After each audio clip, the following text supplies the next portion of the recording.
Прямой связи со студией временно исполняющий обязанности главы Республики Коми Владимир Викторович Уйба и временно исполняющий обязанности главы Чувашской Республики Олег Алексеевич Николаев. Здравствуйте, уважаемые господа. Владимир Викторович, но вам-то, наверное, проще всех. То есть вы, будучи выдающимся экспертом в этой области, сейчас, если угодно, можете реализовать весь гигантский врачебный, организационный и прочий опыт уже как губернатор.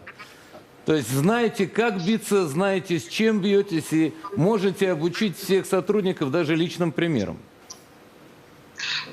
Да, Владимир, спасибо, добрый вечер. Ну, действительно, знания, они всегда помогают, в этой ситуации особенно. Есть объективная ситуация, с которой я уже столкнулся. Это достаточно первичный уровень заболевших и высокое количество контактных. Сегодня 441 человек заболевший с подтвержденным COVID+, и 4174 контактных. И вот эта ситуация и при таком длительном инкубационном периоде, 14 и более дней, и постоянное подсевание вот этой в день в сутки мы примерно сейчас диагностируем плюсом от 30 до 36 COVID+. Безусловно, понятно, что делать. Проведены просто все мероприятия, которые должны блокировать распространение. Мы этого ждем, но ждем активно. Проводим дополнительно с вот этой группой контактных активную медикаментозную специфическую терапию с тем, чтобы не допустить тяжелых случаев. Ну, в общем, весь арсенал, как вы справедливо сказали, знаний и опыта и умений, он применяется. Но вы же понимаете, да, что исходя из этого с вами невозможно работать. То есть ваш министр здравоохранения, наверное, вы же уже сменили, да и у нового, наверное, тоже инфаркт миокарда, потому что обмануть вас невозможно, недоделать невозможно, видите насквозь. Если приходите в любую больницу, то главврач говорит: так, сразу сдаюсь, научите как надо.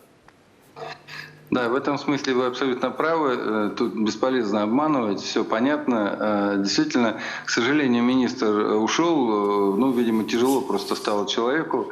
Вот. Вновь пришедший — это битый сотрудник, руководитель одного из учреждений ФМБА России. Он прошел школу очень серьезную, поэтому я думаю, что этот выдержит. Ваш? Конечно. Наш. Битые вами, так что это нормально. Битые нами, да, да, точно. Так что можно доверять. Но ощущения какие? Справимся?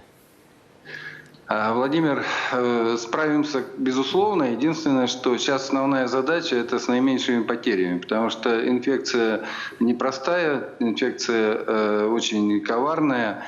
Вот этот длительный инкубационный период, ужасная контагиозность высокая, но и все-таки достаточно сложная ситуация. У нас же все-таки север, и мы ввели режим строгой самоизоляции, но первые солнечные дни, и люди просто пытаются выйти на улицу, хоть немножко ухватить этого солнышка, и вот это вот проблема. То есть режим разобщения, режим самоизоляции — это сегодня одна из мер, и это все прекрасно понимают.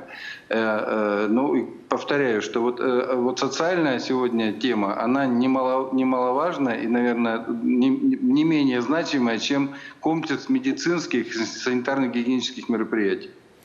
Я прям представляю, как вы приезжаете в больницу, выстраиваете личный состав и, наверное, даже объясняете им какие-то базовые вещи, просто чтобы помочь. То есть вплоть до того, как СИЗы правильно одевать, все эти системы индивидуальной защиты. Потому что, ведь с такой инфекцией многие никогда не сталкивались. И надо обучать, и в первую очередь беречь врачей. Иначе, если они будут болеть, кто будет лечить? Вы абсолютно правы. Это одна из основных сейчас задач. К сожалению, мы несколько десятков человек в этой катавасии врачей и среднего персонала, они у нас ушли под контакт. и выбыли из строя. Проблемы пользования СИЗами, конечно, знают в основном только врачи-инфекционисты и то те, кто работали с особо опасными. А вот чтобы одеть правильно костюм и снять, это точно целая история, это точно нужно, и проводим обучение. Но тут еще и вторая история. Даже банально человеку снять, одеть маску или снять, одеть перчатки и маску тоже оказалось, что нужно людям объяснять. Потому что человек, одев перчатки и маску, считает, что он защищен. При этом он трогает перчатками, естественно, там все предметы, а потом этой же перчаткой начинает нос сморкать, ну там или трогать лицо. Ну и приходится объяснять. Я вот каждый день выхожу в эфир, и каждый день жителям с республики своей объясняю, в том числе и такие банальные вещи. Ну, это тоже нужно, Надо потому что обязательно.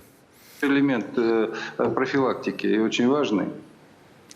Да, вы абсолютно правы. Ну, не всем повезло иметь губернатором выдающегося и организатора медицинской отрасли, человека с гигантским опытом, и дошедшего и до замминистра, руководившего агентством, и доктора, и все, что прочее. Так что удачи вам, господин губернатор. Надеюсь, все получится. А на связях у нас Чебоксары.